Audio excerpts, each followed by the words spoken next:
हाय, welcome back everybody.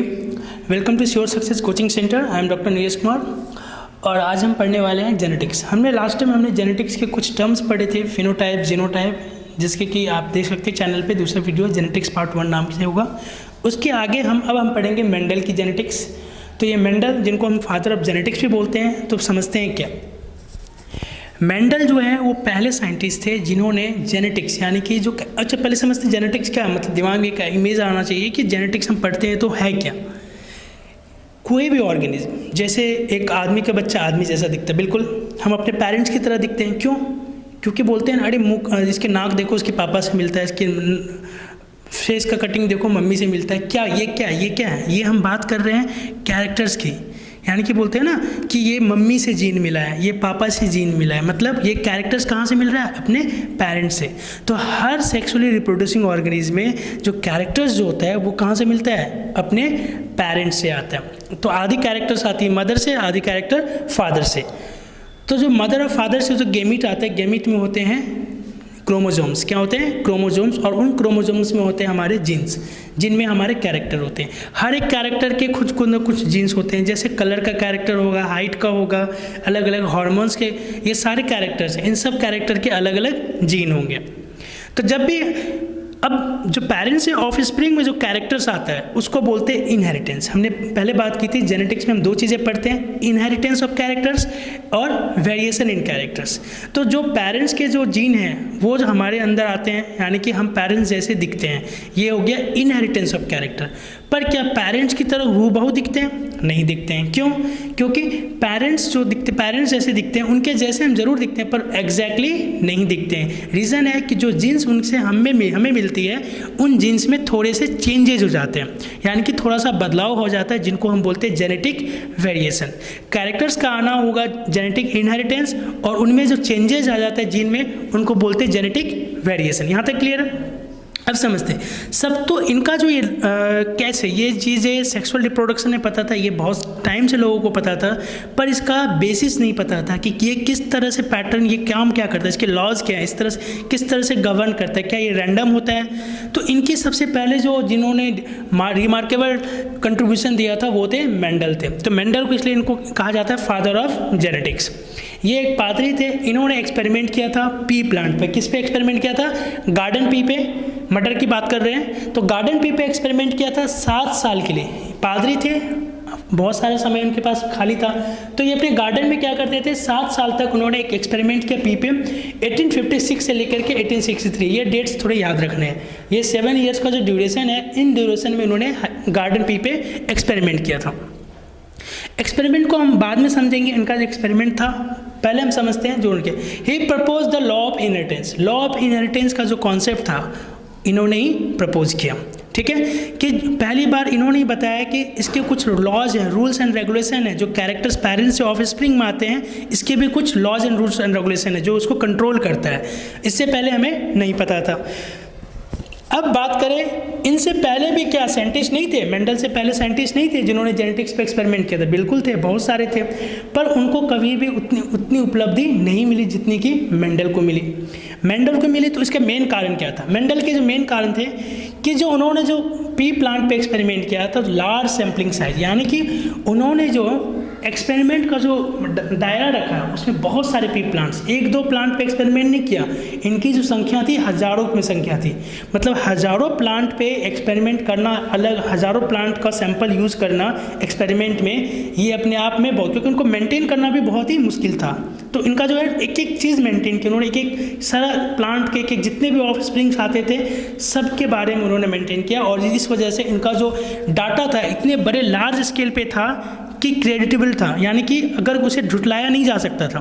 अगर 1-2 individual पे करते, 1-2 प्लांट पे करते, हो सकता है कह सकते हैं यार गलती से 2 प्लांट पे आ गया, पर जब आपकी सैम्पलिंग साइज बहुत ज़्यादा, हज़ारों प्लांट्स पे करे और सब पे यही रूल्स एंड रेगुलेशन देखने को मिले, तब हमें समझते हैं ये कोई ना कोई पार्टिकुलर रूल्स एंड रेगुलेशन को फॉलो करती है।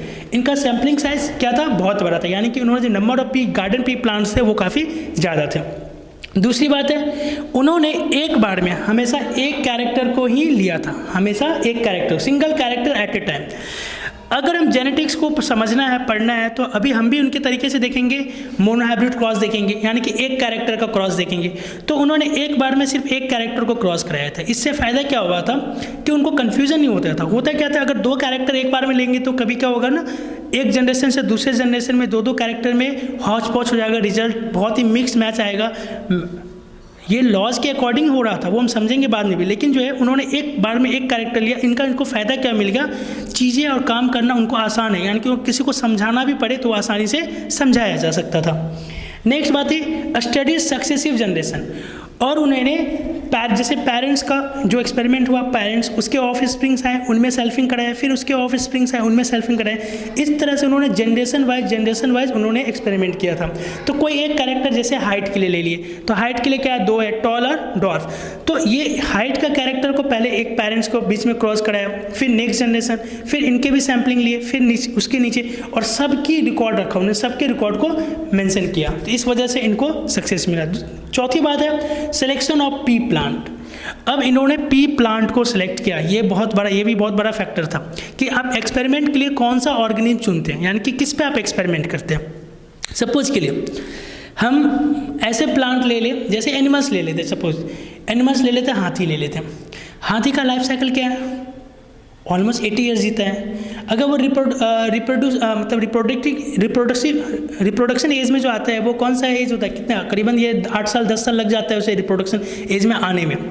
तो 8-10 साल कम से कम लग जाता है, या फिर ज़्यादा भी लग जाता है। तो यानी कि क्या, अगर उस पर एक्सपेरिमेंट करेंगे, हमें उतना साल वेट करना पड़ेगा उसका फर्स्ट प्रोजेनी आने के लिए। तो हमें ऐसा यूज़ करना है, ऐसा ऑर्गेनिज्म पे एक्सपेरिमेंट करना है जिसकी लाइफ साइकिल क्या हो, छोटी हो। छोटी लाइफ साइकिल होगा तो क्या होगा, हमें बार बार कम समय में हम ज़्यादा जनरेशन प्रोड्यूस कर पाएंगे, तो हमें एक्सपेरिमेंट करने में आसानी होगी। तो पी प्लांट का क्या है, ये मुश्किल से कितने 3 मंथ्स, 2.5 से 3 मंथ का लाइफ साइकिल है। तो यानी कि एक बार हमने प्लांट लगाया तो 2 से 2.5 मंथ में हमें क्या, सीड्स मिल गए, अगला जनरेशन हमें मिल गया। फिर उसे सीड्स को बो देंगे तो 2.5 से 3 मंथ में हमें दूसरा जनरेशन मिल जाएगा।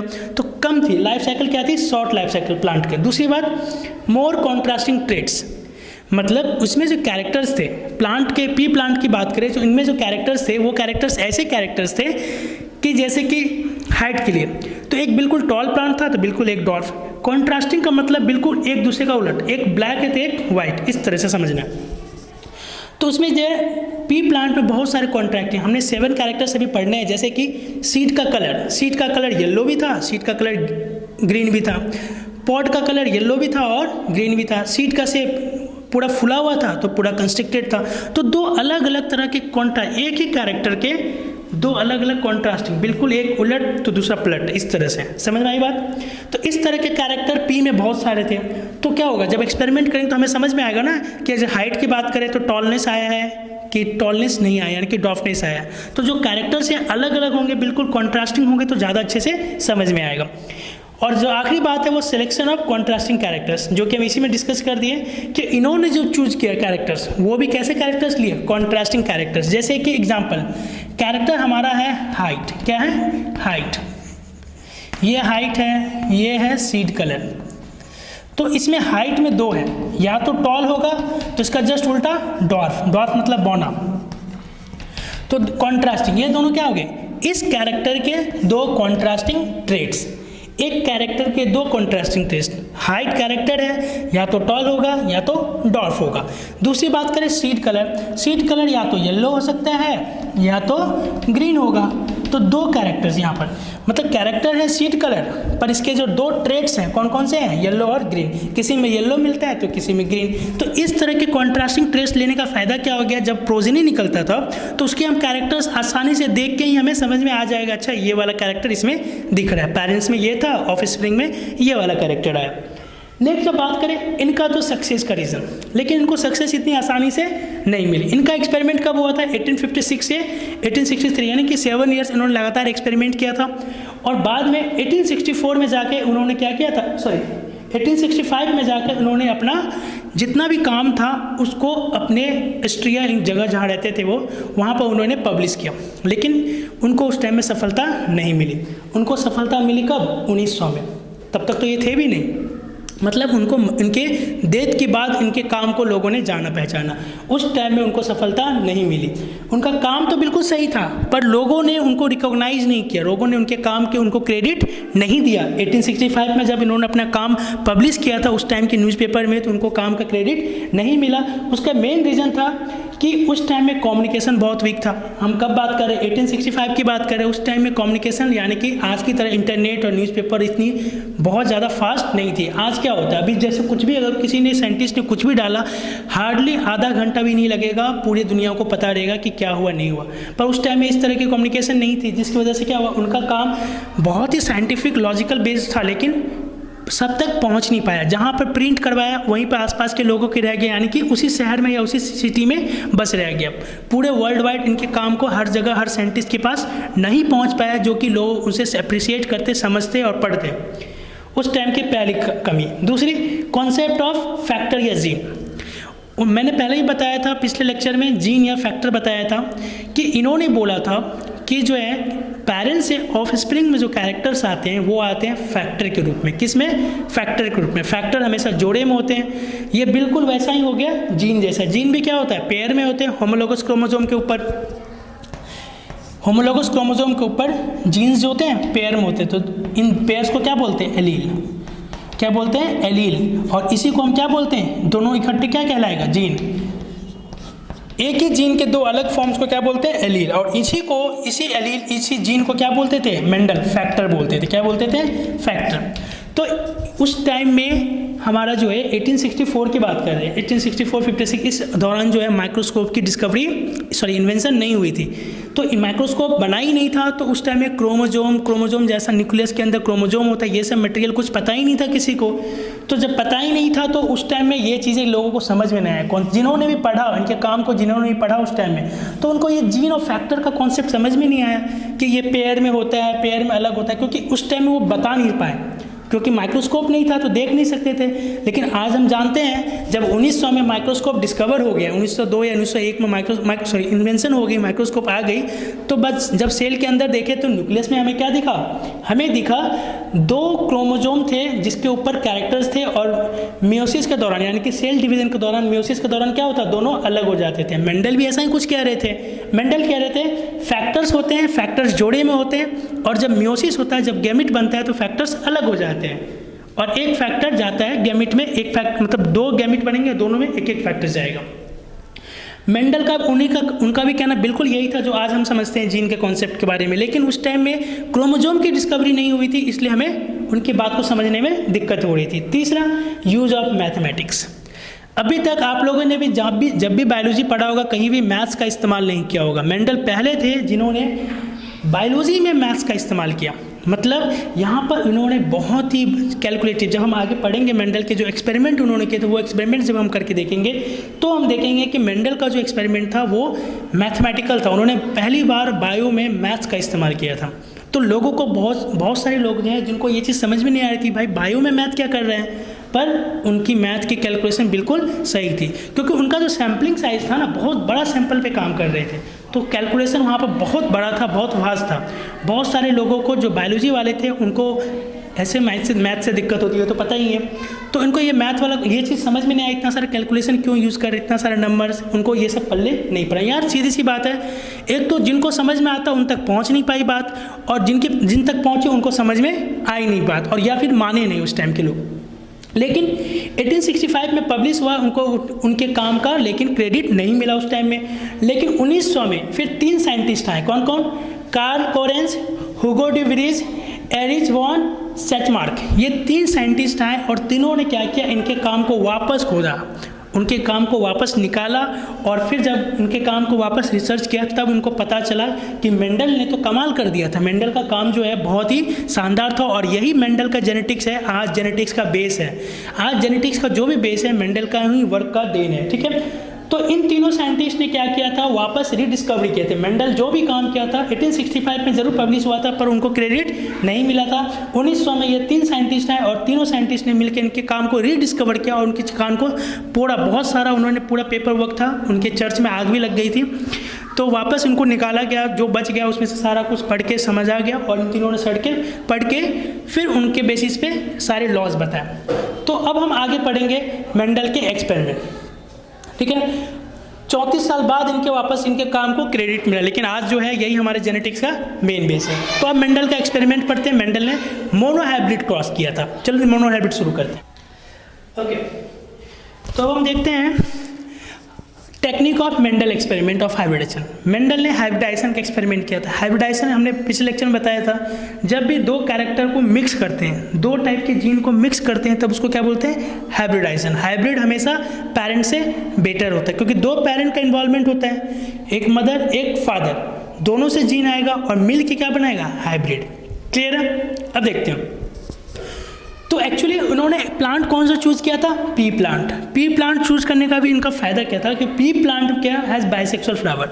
पी प्लांट जो होता है उसमें बाइसेक्सुअल फ्लावर होता है, यानी कि उसमें गाइनोसियम भी होता है और एंड्रोसियम भी होता है, दोनों स्ट्रक्चर होते हैं। लेकिन एक बात और है, क्लिस्टोगैमस फ्लावर, ये फ्लावर जो होती है बंद होती है। क्या होती है? बंद होती है। बंद होती है, इसका मतलब क्या होता है? यानी कि ये फ्लावर का जो मेल और फीमेल स्ट्रक्चर है वो बंद है, यानी कि इसका जो फीमेल है, इसका जो एग है, गाइनोसियम नीचे जो एग है यहाँ पर, इस एग को फर्टिलाइज कौन करेगा? इसी का मेल गेमिट, इसी का मेल गेमिट फर्टिलाइज करेगा, क्योंकि इसके पास दूसरा ऑप्शन है क्या? नहीं है। फ्लावर बंद, क्लिस्टोगैमस का मतलब होता है बंद फ्लावर। ऐसा फ्लावर जो बंद है, यानी कि उसमें जो पॉलन ग्रेन है किसी और का पॉलन ग्रेन नहीं आएगा, यानी कि दूसरे फ्लावर का नहीं आएगा और दूसरे प्लांट का भी नहीं आएगा, किसी का नहीं आएगा। खुद का ही मेल गेमिट खुद के फीमेल गेमिट को फर्टिलाइज करेगा। ऐसे फ्लावर्स को बोलते हैं क्लिस्टोगैमस फ्लावर। तो नेचर में मटर जो मटर होता है उसमें क्लिस्टोगैमस फ्लावर होता है, तो यानी कि नेचुरली इसमें हमेशा से क्या होता है? सेल्फिंग होता है, यानी कि लगातार सेल्फ पॉलिनेशन होता है, खुद ब खुद ये पॉलिनेशन, यानी कि खुद की गैमिट खुद के ही मेल गैमिट खुद के फीमेल गैमिट को फ्यूज, इससे लगातार सेल्फिंग कहते हैं, जिसको बोलते हैं लगातार सेल्फिंग। तो ये लगातार सेल्फिंग होते रहता है। इसकी वजह से क्या होता है? Continuous selfing results in homozygosity. जब भी किसी ऑर्गेनिज्म में लगातार सेल्फिंग, यानी कि खुद के ही गैमिट्स को खुद के ही फर्टिलाइज करेगा, जब भी ऐसा होगा तो लगातार सेल्फिंग करने से क्या बढ़ जाएगा? होमोजाइगोसिटी। क्या बढ़ जाएगा? होमोजाइगोसिटी। पिछले लेक्चर में हमने बताया था होमोजाइगोसिटी मतलब कैरेक्टर सेम होना चाहिए, या तो ये हो गया या तो स्मॉल या कैपिटल, जो जीन दिखाते हैं इस तरह से दिखाते हैं नील को, तो जब भी होगा होमोजाइगस मतलब दोनों सेम होने चाहिए, कभी भी ऐसा नहीं होगा, इस तरह का नहीं होगा। ये हेट्रोजाइगस, ये मतलब हाइब्रिड हो गया। हाइब्रिड नहीं, हमेशा लगातार सेल्फिंग से, याद रखें, लगातार सेल्फिंग कराने से होमोजाइगोसिटी बढ़ता है, हेट्रोजाइगोसिटी घट जाता है। तो लगातार अगर इसमें नेचुरली हजारों लाखों साल से मटर प्लांट होगा, तो नेचुरली इसमें सेल्फिंग होता जा रहा है, तो लगातार क्या होगा? इसमें जितने भी कैरेक्टर्स होंगे, जैसे हाइट के लिए टॉल है, डॉर्फ है, तो टॉल के लिए यहाँ पर दो कैरेक्टर हो सकते थे, या तो ये या तो ये। पर जो क्योंकि इसमें सेल्फिंग होता है, तो सेल्फिंग में हमने पहले ही बोल दिया कि सेल्फिंग से होमोजाइगोसिटी आ जाता है इसमें। तो बताओ टॉल का ये वाला कैरेक्टर होगा, ये वाला कैरेक्टर नहीं होगा, यानी कि सेल्फिंग होने की वजह से हमें ये पता चल गया कि लंबा तो दिख रहा है वो उसका फिनोटाइप है, और जीनोटाइप क्या पता चल गया कि हमेशा वो होमोजाइगस कंडीशन में होगा, कैपिटल टी। और डॉर्फ है तो डॉर्फ तो हमेशा कैसा होगा? रिसेसिव के साथ होता है, तो ये तो हमेशा ऐसा ही रहेगा। तो यानी कि इसमें जितने भी कैरेक्टर्स आएंगे सारे प्योर लाइन में, कैसे आएंगे? प्योर। इसी को बोलते हैं ट्रू ब्रीडिंग प्लांट्स। क्या बोलते हैं? True breeding plants. मटर जो होता है नेचुरली इसमें लगातार सेल्फिंग होती है, तो इसमें जितने भी कैरेक्टर्स होंगे सारे कैरेक्टर्स के लिए जो जीनोटाइप होगा वो कैसा होगा? होमोजाइगस, यानी कि दोनों सेम एलील होंगे। उसमें कैपिटल है तो दोनों कैपिटल, स्मॉल है तो दोनों स्मॉल। हर कैरेक्टर के लिए जितने भी कैरेक्टर्स लेंगे सब के लिए होमोजाइगस होगा। ये किसी भी प्लांट में होगा जो भी लगातार सेल्फिंग, 4 से 10 जनरेशन सेल्फिंग करने के बाद होमोजाइगोसिटी बढ़ने लग जाती है। क्लियर है? नेक्स्ट है, अब इनका क्या करना है? हाइब्रिडाइजेशन करना है, यानी कि हम तो नेचुरली इसमें हाइब्रिडाइजेशन नहीं करा सकते, क्योंकि प्लांट का फ्लावर बंद रहता है, तो दूसरे फ्लावर का इस पर तो मेल गेमिट नहीं आकर डाल सकते हैं, तो इनको हाइब्रिडाइजेशन टेक्निक निकालनी थी। तो हाइब्रिडाइजेशन टेक्निक के लिए उन्होंने क्या किया था वो भी हम डिस्कस करेंगे। तो during hybridisation experiment Mendel always choose true breeding plants. तो इन्होंने एक्सपेरिमेंट के दौरान हमेशा, जैसे हमने 7 कैरेक्टर्स, कितने कैरेक्टर्स उन्होंने चूज किए थे? 7 कैरेक्टर। जैसे प्लांट का हाइट हो गया, प्लांट का फ्लावर का पोजीशन, फ्लावर का कलर, सीड का कलर, सीड का शेप, पॉड का कलर, ये सारे कैरेक्टर्स थे। टोटल 7 कैरेक्टर्स उन्होंने लिया था। तो हर कैरेक्टर्स के लिए उन्होंने कैसा प्लांट चूज किया था? ट्रू ब्रीडिंग, यानी कि नेचर नेचर में जो ऑलरेडी सेल्फिंग कर रही है ऐसे प्लांट्स। इसका फ़ायदा ये होगा कि जो भी कैरेक्टर था उसका जीनोटाइप हमें पता चल जा रहा है, क्योंकि जीनोटाइप क्या होगा, जो लगातार सेल्फिंग कर रहे हैं तो वो ट्रू ब्रीडिंग हो गए या प्योर लाइन हो गए, यानी कि उसमें जितने भी कैरेक्टर्स होंगे सारे कैरेक्टर्स के लिए जो जीनोटाइप होगा वो कैसा होगा, होमोजाइगस। ये क्लियर हो गया। ही सिलेक्टेड 7 कैरेक्टर्स, 7 कैरेक्टर उन्होंने चुने और हर कैरेक्टर के 2 ट्रेट्स होते हैं। जैसे हाइट एक कैरेक्टर है तो कोई छोटा होगा कोई लंबा होगा, तो टॉल और डॉर्फ दोनों ही लेकिन हाइट के कैरेक्टर्स हैं तो उसको बोलते हैं ट्रेट्स। एक कैरेक्टर के कितने ट्रेट्स होते हैं, 2 कैरेक्टर एक, इसके 2 ट्रेट्स मिलेंगे, ठीक है ना। इसी तरह से सीड का कलर, सीड का कलर, सीड का शेप सबके क्या होगा, या तो राउंड होगा या तो रिंकल्ड होगा सीड का शेप। तो इस तरह से 7 कैरेक्टर्स उन्होंने चूज किए थे। अभी हम देखेंगे कैरेक्टर्स लेंगे और हर कैरेक्टर्स के 2 ट्रेट्स, कितने, 2 traits. Each character has 2 traits, यहाँ लिख ले, each character has 2 traits, 2 traits होते हैं। और दोनों ट्रेट्स कैसे होते हैं, बिल्कुल अपोजिट, कॉन्ट्रास्ट, एक बिल्कुल टॉल तो एक बिल्कुल डॉर्फ, फ्लावर का कलर एक वाइट तो एक वायलेट, इस तरह से, ठीक है ना। ओके, अब यहाँ पर देखें तो इन्होंने क्या किया कि यहाँ पर नेचुरली ये तो बाइसेक्सुअल फ्लावर है, हमें हाइब्रिडेशन कराना है, यानी कि एक फ्लावर के ऊपर किसी दूसरे फ्लावर का पॉलन ग्रेन डालना पड़ेगा। इसका खुद का डालेगा तो वापस सेल्फिंग हो जाएगा, तो सेल्फिंग होगा तो हाइब्रिड बनेगा क्या, नहीं बनेगा हाइब्रिड। हाइब्रिड के लिए क्या होता है, 2 अलग अलग को मिलाना पड़ेगा, यानी कि एक प्लांट के मेल गैमेट लेंगे तो दूसरे प्लांट का फीमेल गैमेट, पर नेचुरली तो दोनों एक में ही पाया जाता। तो इसके लिए उन्होंने एक टेक्निक निकाला था, हाइब्रिडाइजेशन टेक्निक। तो नेक्स्ट हम पढ़ेंगे हाइब्रिडाइजेशन टेक्निक। ओके, तो अब हम देखते हैं मेंडल्स के हाइब्रिडाइजेशन के टेक्निक को। तो मेंडल को करना था हाइब्रिडाइजेशन, यानी कि 2 अलग अलग प्लांट के बीच में क्रॉस कराना था। एक प्लांट से मेल गैमेट, दूसरे प्लांट से फीमेल गैमेट, इसको क्रॉस कराना था। लेकिन पी प्लांट जो उन्होंने चुना था, उस पी प्लांट में क्या दिक्कत था, पी प्लांट तो बाइसेक्सुअल था, उसमें मेल और फीमेल दोनों एक साथ था, ऊपर से ये बंद भी रहता है, इसी से बंद रहता है पेटल से। तो बंद रहने की वजह से हमेशा क्या होता था, क्रॉस और सेल्फ बता देते हैं। अगर खुद का पॉलन ग्रेन फीमेल की, ये फीमेल स्ट्रक्चर, ये वाला जो बीच वाला ये क्या है, फीमेल, जिसको हम बोलते हैं गाइनोसियम। क्या बोलते हैं, गाइनोसियम। और ये जो होता है ये क्या है, मेल स्ट्रक्चर। क्या है, मेल स्ट्रक्चर, जिसको बोलते हैं एंड्रोसियम। क्या बोलते हैं, एंड्रोसियम। एंड्रोसियम का ये एंथर है और गाइनोसियम का ये ऊपर वाला पार्ट जो है स्टिग्मा है, इसको क्या बोलते हैं, स्टिग्मा। तो अगर एंथर से पॉलन ग्रेन, इसके अंदर मेल गैमेट बनता है, इसके अंदर फीमेल गैमेट, तो ये मेल गैमेट आता है इसके ऊपर, स्टिग्मा के ऊपर, और अंदर जाकर के पॉलन ट्यूब बना के फर्टिलाइजेशन कर देता है। तो जब अगर एक ही प्लांट के, एक ही फ्लावर के खुद का मेल गैमेट खुद के फ्लावर के फीमेल गैमेट को फर्टिलाइज करे, इस तरह को बोलते हैं सेल्फ पॉलिनेशन। क्या बोलते हैं, सेल्फ पॉलिनेशन। इसमें क्या हाइब्रिड बनेगा, नहीं बनेगा। हाइब्रिड का मतलब है 2 अलग अलग प्लांट की जीन्स आनी चाहिए, उसको बोलते हैं हाइब्रिड। तो ये एक ही फ्लावर एक ही प्लांट के ऊपर है ना, तो इसका जीन और इसका जीन ऑलमोस्ट सिमिलर है, तो एक ही जीन के बीच में क्रॉस हो रहा है, तो उसको बोलते हैं सेल्फ पॉलिनेशन। जब हम दूसरे प्लांट के फ्लावर से इस पर जो मेल गैमेट, मानो कि यहाँ से मेल गैमेट आता है और यहाँ इस मेल गैमेट को यहाँ पर डालते हैं, इसको बोलते हैं क्रॉस पॉलिनेशन। क्या बोलते हैं, क्रॉस पॉलिनेशन। यानी कि इसका पॉलन ग्रेन आकर के, एक प्लांट का पॉलन ग्रेन आकर के दूसरे प्लांट के फीमेल स्ट्रक्चर पे गिरता है, इसको बोलते हैं क्रॉस पॉलिनेशन। मेंडल को करना था हाइब्रिडाइजेशन, यानी कि उसको ये चीज़ रोकना था और ये चीज़ करवाना था। इसके लिए क्या करना था, तो पहला उन्होंने क्या किया कि ये जो बाइसेक्सुअल फ्लावर है, बर्ड स्टेज, जब ये फ्लावर अभी ठीक से खुला भी नहीं है, क्योंकि मैच्योर नहीं हुआ, तो उस टाइम में क्या किया जाता था, इसको काट के हटा दिया जाता था। ये काट के हमने हटा दिया, ये हमने एंथर जितने भी थे सारे काट के हटा दिया। अब ये फ्लावर कैसा हो गया, बाइसेक्सुअल या यूनिसेक्सुअल, यूनिसेक्सुअल हो गया। अब सिर्फ और सिर्फ फीमेल स्ट्रक्चर है, मेल स्ट्रक्चर नहीं है। इसको काट के हमने हटा दिया। कब हटा दिया, जब बर्ड अभी खुला ही था, फ्लावर बना ही था, कि उसको हमने काट के हटा दिया। लेट से काटेंगे तो दिक्कत है, लेट से काटेंगे तो एंथर मैच्योर कर जाएगा, तब तक पॉलन ग्रेन बन जाएगा और फर्टिलाइजेशन कर सकता है, इसलिए अर्ली स्टेज में ही इसको काट देते हैं।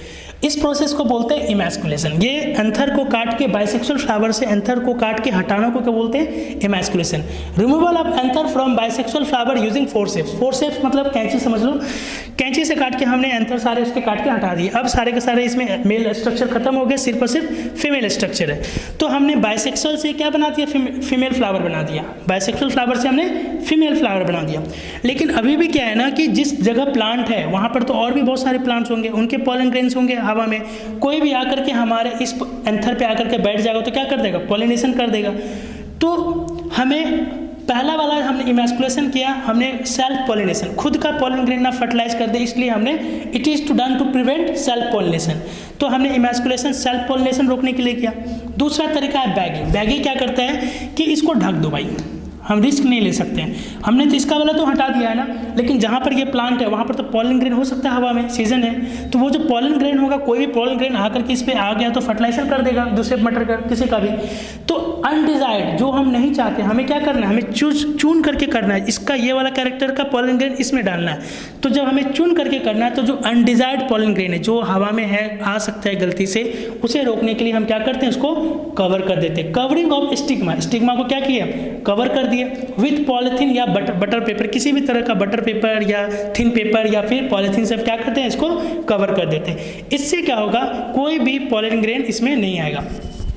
हमने बर्ड स्टेज में काटा था, अभी ये रिसेप्टिव नहीं हुआ, मतलब इस पर अभी पॉलन ग्रेन आ भी जाए शुरुआती में तो कोई फर्टिलाइजेशन नहीं होगा, तब तक हम इसको ढक दिए। जैसे ये रिसेप्टिव हो गया, ये मैच्योर हो गया, फीमेल स्ट्रक्चर मैच्योर हो गया, अब हम क्या करेंगे, ये दूसरा प्लांट है, दूसरे प्लांट का फ्लावर है, तो हम यहाँ से इसका पॉलन ग्रेन निकालेंगे, इसका पॉलन ग्रेन झाड़ के निकालेंगे ब्रश से, बस लाइटली इस तरह से ब्रश से करके निकालेंगे, और फिर क्या करेंगे, ये बैग को हटाएंगे और वापस इसके ऊपर पॉलन ग्रेन गिरा देंगे।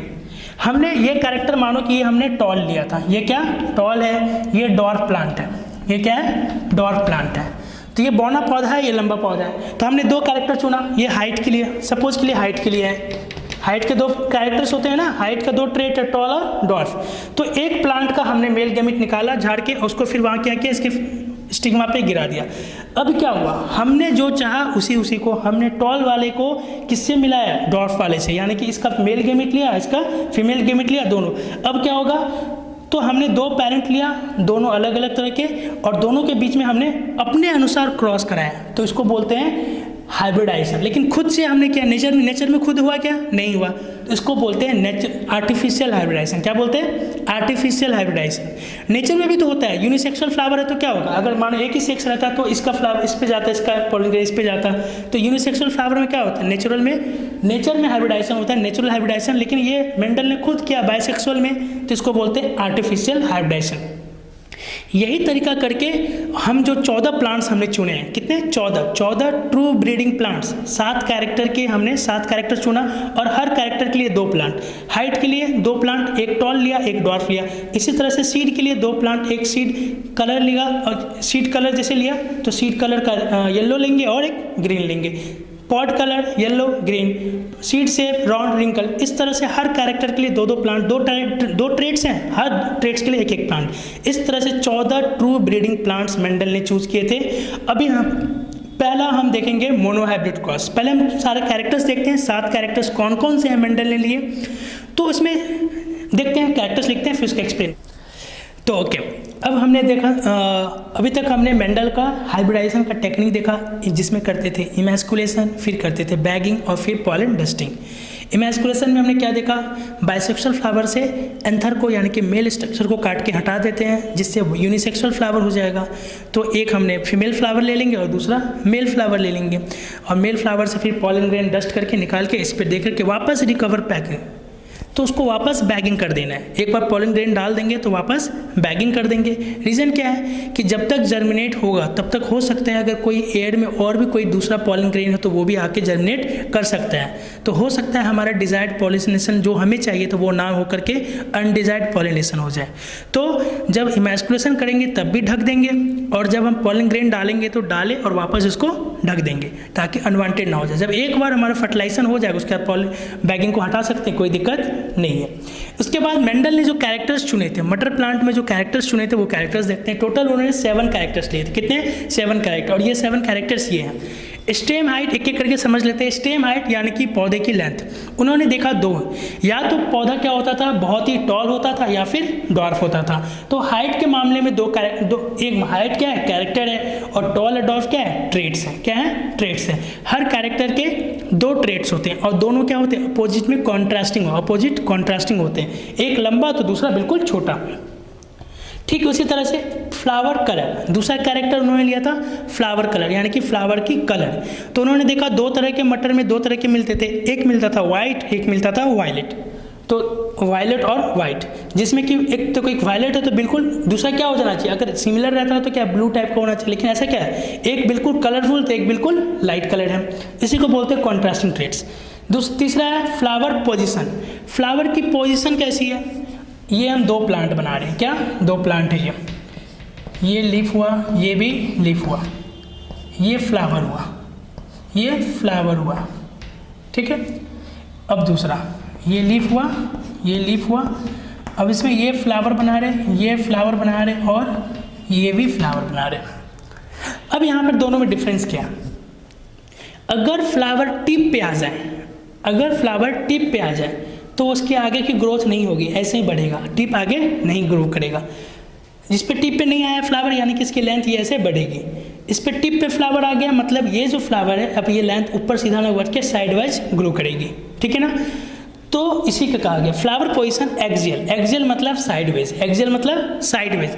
अगर आजू बाजू साइड में हो और टिप पे ना हो तो उसको उस फ्लावर के पोजीशन को बोलते हैं एक्सियल। और अगर टिप पे आ जाए बिल्कुल इस तरह से, सबसे ऊपर वाले प्लांट के सबसे टिप पे आ जाए तो उसको बोलते हैं टर्मिनल। तो उन्होंने देखा कि पीस जो प्लांट है उसमें कुछ प्लांट्स में उनको क्या देखने को मिला कि कुछ प्लांट्स के टिप पे फ्लावर नहीं होता है, कुछ के टिप पे फ्लावर होता है। तो उन्होंने दो फ्लावर के पोजीशन के बेसिस पे भी क्या ले लिया, कैरेक्टर ले लिया, जिसके दो ट्रेड्स, एक एक्सियल और एक टर्मिनल। ध्यान रखिए ये हम डोमिनेंट के नीचे जितना ये डोमिनेंट है और रेसेसिव के नीचे रेसेसिव है। जिनको नहीं समझ में आ रहा डोमिनेंट रेसेसिव क्या है, वो जब हम मोनोहाइब्रिड क्रॉस करेंगे वो तब आ जाएगा। लेकिन अभी दिमाग में इतना बस रख लेना, जो डोमिनेंट है जैसे नाम से ही समझ में आता है, डोमिनेंट मतलब जो ज़्यादा राज कर रहा है, मतलब ये ज़्यादा होंगे, ये क्या होते हैं हमेशा पॉपुलेशन में ज़्यादा होंगे। किसी भी अगर पीक प्लांट में सबसे ज़्यादा ऐसे वाले कैरेक्टर्स मिलेंगे। अगर टॉल और डॉर्फ की बात करें तो ज़्यादा कौन मिलेगा, टॉल मिलेगा, डॉर्फ कम मिलेगा। लेकिन कैसे डोमिनेंट या कैसे रेसेसिव बोलना है ये इसका बेसिस नहीं है, उसका बेसिस हम बताएंगे जब हम मोनोहाइब्रिड क्रॉस पढ़ाएंगे। उसके बाद है पॉड शेप। पॉड क्या होता है, मटर का जो छिम्मी होता है ना, मटर का जो छिम्मी होता है इसको बोलते हैं पॉड शेप, इसको क्या बोलते हैं पॉड, मटर की छिम्मी को पॉड बोलते हैं। इसके शेप के बेसिस पे, शेप कैसा, इन्फ्लेटेड मतलब फुला हुआ, कंस्ट्रिक्टेड मतलब पिचका हुआ। बिल्कुल कोई कोई मटर आता है ना बिल्कुल ऐसा करके पिचका रहता है बिल्कुल, जिसमें दाने भी छोटे छोटे होते हैं। तो कुछ फुले हुए मटर की छिम्मी होते हैं, कुछ पिचके हुए, उस आधार पे इन्फ्लेटेड मतलब फुला हुआ, कंस्ट्रिक्टेड मतलब पिचका हुआ। नेक्स्ट आता है पॉड कलर। पॉड का कलर, अब इसकी कलर देखो, इसके भी कलर दो तरह के आते हैं, या तो ग्रीन होता है या तो येलो होता है। अब जिनको लग रहा है नहीं यार हम तो ग्रीन ही देखें येलो नहीं देखें, कैरेक्टर में डिफरेंस होता है, थोड़ा येलोइश होता है, कोई ग्रीन होता है, ज़्यादातर ग्रीन देखो तो कोई बात नहीं, ग्रीन डोमिनेंट भी हमने पहले ही बोला ज़्यादा मिलेगा, ठीक है। नेक्स्ट है हमारा सीड का शेप। तो पॉड का शेप और पॉड का कलर हो गया। अब सीड का शेप और सीड का कलर, तो इसके अंदर जो बीज होते हैं, सीड्स होते हैं मटर, उसकी हम पहले शेप की बात करें तो दो तरह के शेप देखते हैं। एक देखते हैं बिल्कुल बड़े बड़े फूले फूले मोटे मोटे दाने वाले, उसको बोलते हैं राउंड, बिल्कुल गोल दिखता है। एक दूसरा देखते हैं किसी किसी में ऐसे सीड्स मिलते हैं जो क्या होता है रिंकल्ड है, पिचका सा, दबा सा, सिकुड़ा सा, उसको बोलते हैं रिंकल्ड। रिंकल्ड मतलब पिचका, जैसे कि झुर्रियाँ नहीं आती, रिंकल उसी को बोलते हैं, जो चेहरे पे जो झुर्रियाँ आ जाती है उसी को रिंकल वर्ड वहीं से लिया गया, ठीक है ना। उसी तरह से झुर्रियाँ की तरह क्या हो बिल्कुल पिचकी हुई रहेगी। नेक्स्ट है सीड कलर। अब सीड का कलर क्या हो सकता है, कुछ में येलो होता है, कुछ में ग्रीन होता है। पॉड कलर और सीड कलर में उल्टा है, याद रखना, ग्रीन इसका डोमिनेंट है, इसका येलो डोमिनेंट है, क्लियर है। तो ये 7 कैरेक्टर्स थे, ये 7 कैरेक्टर्स हैं और हर कैरेक्टर्स के 2 ट्रेड्स हैं, हर कैरेक्टर के 2 कॉन्ट्रास्टिंग ट्रेड्स हैं, एक डोमिनेंट होगा एक रेसेसिव होगा। हमें याद रखने हैं 7 कैरेक्टर के 14 के 14 ट्रेड्स याद रखने हैं। और ये भी याद रखना है कौन सा ट्रेट डोमिनेंट है। अगर हाइट का पूछा जाए तो टॉल डोमिनेंट होता है, डॉर्फ रेसेसिव होता है। इसी तरीके से बाकी के भी इसी तरह से याद रखने हैं। अब यहाँ पर बात करते हैं, मेंडल ने हमने बोला था 14 प्लांट्स लिए थे, 14 true breeding plants, 14 true breeding plants. True breeding का मतलब कैसा, homozygous, true breeding plants. True breeding plants हमने बताया था होमोजाइगस, यानी कि हर कैरेक्टर के लिए कैसा होगा, होमोजाइगस होगा। होमोजाइगस मतलब या तो टॉल के लिए टीटी होगा या फिर डॉर्फ के लिए टीटी होगा, कभी भी ऐसा नहीं होगा, कभी भी ऐसा नहीं होगा। होमोजाइगस बोल दिए मतलब ट्रू ब्रीडिंग बोल दिया या प्योर लाइन बोल दिया मतलब हमेशा होमोजाइगस, जो भी कैरेक्टर होगा होमोजाइगस। तो तो ये हैं 7 कैरेक्टर्स। और इसके अब जैसे कि प्लांट की मेंडल ने एक्सपेरिमेंट के लिए पहले एक कैरेक्टर चुना। मैंने बोला था मेंडल का सक्सेस का कारण क्या था, एक कि उन्होंने एक बार में एक ही कैरेक्टर को स्टडी किया। 7 साल लगे, 7 कैरेक्टर, बहुत सारे एक्सपेरिमेंट किए थे। तो एक कैरेक्टर को चुना, तो एक कैरेक्टर स्टेम हाइट को लिया। तो उन्होंने 2 प्लांट नेचर में उन्होंने देखा, 2 प्लांट, एक कैसा एक टॉल लिया, एक डॉर्फ लिया। टॉल प्लांट लंबा था, डॉर्फ प्लांट छोटा था।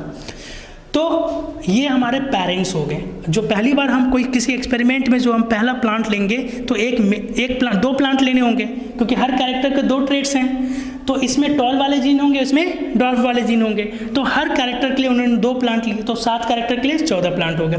तो पहले उन्होंने हाइट के लिए लिया, एक टॉल ले लिया, एक डॉर्फ ले लिया। हमने बोला है कि हमेशा जो लेते थे कैसा लेते थे, ट्रू ब्रीडिंग या प्योर लाइन। तो मतलब टॉल जो होगा, और अल्फ़ाबेट बताने का हमने पहले ही बता दिया था, जो डोमिनेंट कैरेक्टर है उसका पहला अल्फ़ाबेट लेना है। क्या लेना है? पहला अल्फ़ाबेट। जैसे टी, तो अब ये टी ले लिया। तो टी जो होता है डोमिनेंट में हमेशा कैपिटल होगा, डोमिनेंट में कैसा होगा? हमेशा कैपिटल होगा। और रेसेसिव में हमेशा कैसे दिखाएंगे? रेसेसिव में हमेशा स्मॉल। तो टॉल क्या है इसका? फिनोटाइप। और जीनोटाइप क्या है? टीटी। अब किसी के दिमाग में ये सवाल आ रहा होगा कि हमने पिछले लेक्चर में हमने बताया था कि किसी का भी फिनोटाइप देख के हम जीनोटाइप नहीं बता सकते। सही बात है, मुझे देख के मेरे अंदर का जीन कोई तो नहीं बता सकता। कोई प्लांट को देख के हम प्लांट के अंदर का जीन नहीं बता सकते कि उसके लिए कौन सा जीन है, हाइट का कौन सा जीन है, ये नहीं बता सकते। सही बात है। हम यहाँ पर रिप्रेजेंट कर रहे हैं सिंबल से, तो कैसे कर रहे हैं? ये तो टॉल, तो दोनों टॉल ये भी होता है। अगर आगे हम पढ़ेंगे इसकी वजह से भी प्लांट कैसा दिखेगा? टॉल दिखेगा। पर हम यही क्यों कह रहे हैं? क्योंकि हमने बोला है मेंडल हमेशा ट्रू ब्रीडिंग, पेरेंट्स जो लेते थे ना हर कैरेक्टर का, वो हमेशा ट्रू ब्रीडिंग लेते थे। और ट्रू ब्रीडिंग लेने की वजह से, ट्रू ब्रीडिंग में क्या होता है? लगातार सेल्फिंग होता है। लगातार सेल्फिंग से क्या बढ़ जाता है? होमोजाइगोसिटी। हेटेरोजाइगोसिटी कम हो जाता है, होमोजाइगोसिटी बढ़ जाता है। यानी कि उसके ट्रू ब्रीडिंग प्लांट्स में जितने भी कैरेक्टर्स लेंगे, हर कैरेक्टर के लिए कैसा मिलेगा? होमोजाइगस, यानी कि सेम मिलेगा। कैसा मिलेगा? सेम। ठीक इस तरह से वायलेट के लिए तो यहाँ पर वी भी ले सकते हैं, डब्ल्यू भी ले सकते हैं, लेकिन मेरा मानना है कि कोई जो डोमिनेंट है उसका ले ले। जैसे ये वी ले लिया, तो ये वी भी होगा। इसका 2 एलील होते हैं ना, एक जीन के कितने एलील होते हैं? 2, तो 2 दिखाने होंगे। वाइट के लिए क्या लेंगे? स्मॉल ले ले। एक्सियल के लिए ये क्या है? फ्लावर पोजीशन है, तो ए ले लिए। तो यहाँ पे इसके लिए कैसे दिखाएंगे? स्मॉल ए। ऐसा नहीं कर देना कि स्मॉल टी ले लिए। रेसेसिव को हमेशा स्मॉल लेटर से दिखाना है, डोमिनेंट को हमेशा कैपिटल लेटर से दिखाना है। ठीक है, डोमिनेंट में ये भी होता है, पर पेरेंट जब हम लेंगे हमेशा ट्रू ब्रीडिंग लेते हैं, तो ये वाला कभी भी नहीं होगा, क्योंकि ये क्या हाइब्रिड है, हाइब्रिड नहीं होता है। ट्रू ब्रीडिंग में लगातार सेल्फिंग होती है, इसलिए हमेशा होमोजाइगस लेना है। बार बार कह रहे हैं पेरेंट का सिलेक्शन, इसलिए शुरुआती में हमें पेरेंट का जीनोटाइप पता है, पर अब जो क्रॉस होगा वो हमें कैलकुलेट करके निकालना पड़ेगा। यहाँ पर उनको मेंडल को मैथ की ज़रूरत पड़ी थी। ठीक है, इसी तरह से हम इन्फ्लेटेड और कंस्ट्रिक्टेड का अलग एक सिंबल ले सकते हैं। कोई भी अल्फ़ाबेट पहला ले लेंगे और उसका यूज़ करेंगे। क्लियर है यहाँ तक? इसके बाद हम एक पहला कैरेक्टर लेते हैं मोनोहाइब्रिड क्रॉस। ये हम नेक्स्ट लेक्चर में पढ़ेंगे। आपको अगर इसमें किसी भी तरह का कोई दिक्कत है, नीचे कमेंट बॉक्स में बता सकते हैं। ठीक है, वीडियो को शेयर करें अपने दोस्तों में भी, और रिविज़न करें, पढ़ाई करें। ठीक है, और चैनल को सब्सक्राइब करें, वीडियो को लाइक भी करें। Thank you.